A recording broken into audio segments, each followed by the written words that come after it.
Hello guys, welcome to my another new blog. আজকে হচ্ছে মহালয়ার পরের দিন। আমরা এখন যাচ্ছি মার্কনিতে। ওখানে শুনলাম ঠাকুর চলে এসছে, তো সেই কারণে একটু দেখতে যাচ্ছি। একটু বেরিয়েছিলাম ঘুরতে, তো সেই ফাঁকে তো হাজব্যান্ড বললো যে চলো তাহলে একবার ছেলেকে ওখান থেকে ঘুরিয়ে নিয়ে আসে। এখন যেহেতু পুরোটাই ফাঁকা হবে, তো চলো সেই মতো যাচ্ছি। আর এখানে দেখো কোনো কিছু এক্সিবিশন বসেছে, তো দেখো কত সুন্দর লাইটিং দিচ্ছে। পুরো মনে হচ্ছে যে একদম পুজো স্টার্ট হয়ে গেছে। তো স্কিপ না করে ভিডিওটা কন্টিনিউ দেখতে থাকবে। দুর্গা পুজোর জন্য এটা আমার ফার্স্ট ব্লগ। তো আমরা প্রায় মার্কনিতে পৌঁছে গেছি। এই দেখো তার লাইটিং এটা রাস্তার যে লাইটিং দেয় সেই লাইটিং। তো চলো এখন তোমাদেরকে পুরোটাই দেখানোর বাকি আছে। দেখি কতটা কি কমপ্লিট হয়েছে। তোমরা তো দেখলে তো বুঝতেই পারবে যে কতটা বাকি আর কতটা কমপ্লিট হয়েছে। তো লাইটিং দেখো খুব সুন্দর, লাইটিংয়ের থিমটা খুব সুন্দর করেছে। আর দেখো গাছেও লাইট দিয়েছে। তো চলো ভিডিওটা তোমরা কন্টিনিউ দেখতে থাকো। এই দেখো খুব সুন্দর, এই দেখো গাছে তো খুব সুন্দর লাগছে দেখতে। তো ফাইনালি আমরা পৌঁছে গেলাম একদমই মার্কনির সামনে। তো এখন আমরা গাড়িটা পার্ক করে ভেতরে যাব। তো দেখো গাড়িটা পার্ক করছে আমার হাজব্যান্ড। তো এরপরে আমরা ভেতরে ঢুকবো। তার আগে ছেলেকে ওর বাবার কাছেই দিয়ে দেবো, কারণ এখন যেহেতু ওখানে কাজ চলছে।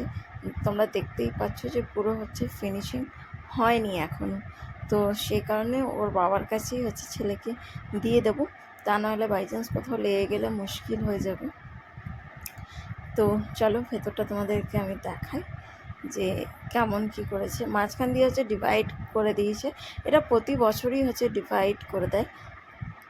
তো এই দেখো এখানে সামনেটা ব্যারিকেড দিয়ে দিয়েছে, যাতে সকলে ঢুকতে না পারে। কিন্তু তার মাঝখানেও আমরা ঢুকবো, যেহেতু এসছি। অনেকেই ঢুকেছে, দেখো তোমরা দেখতেই পাচ্ছ, অনেকেই এখান দিয়ে গিয়ে দেখে আসছে। তো আমরাও যাচ্ছি। তো এই দেখো এখনও পুরোটাই কাজ বাকি, মানে পুরো বলবো না, ম্যাক্সিমামটা হয়ে গেছে। এখনও মোটামুটি 2-3 দিনের কাজ মোটামুটি বাকি আছে। দেখো পুরো ফ্রন্টটা মোটামুটি পুরোটাই বাকি। আর যেটা মেন প্যান্ডেল, সেটা মোটামুটি হয়তো হয়ে গেছে। থিম কি করেছে সেটা এখন বোঝা যাচ্ছে না, যেহেতু এখন ফিনিশিং হয়নি পুরোটা। তো চলো এই দেখো এখন দেখতেই পাচ্ছ যে সবাই দেখো কাজ করছে। এখন প্রায় বাজে রাত্রেবেলা প্রায় 10টা বাজে।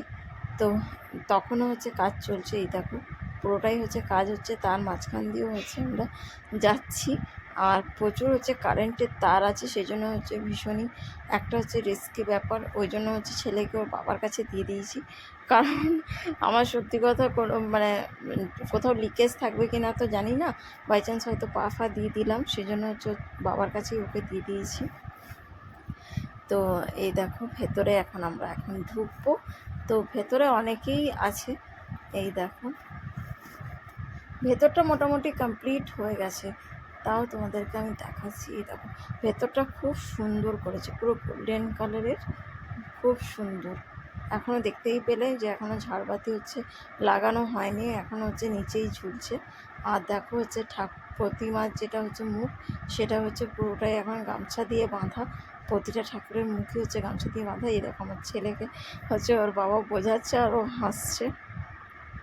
আর এই দেখো গাছটায় কত সুন্দরভাবে লাইটিং দিয়েছে, ভীষণই ভালো লাগছে।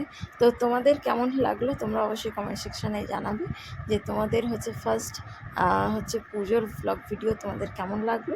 তো আমরা এখন এখান থেকে বেরিয়ে যাব। আমরা এখন সোজা চলে যাব বাড়ি, যেহেতু আর হয়তো কোথাও হয়তো এত তাড়াতাড়ি ঠাকুর হয়তো আসেনি, যেহেতু আজকে মহালয়ার পরের দিনই। তো সেই জন্য এখানে এসেছিলো বলে আমরা চলে এসেছি। দেখো আমার ছেলে ঘুমিয়ে গেছে। তো চলো আজকের ভিডিও কেমন লাগলো জানিও। Bye bye to all my YouTube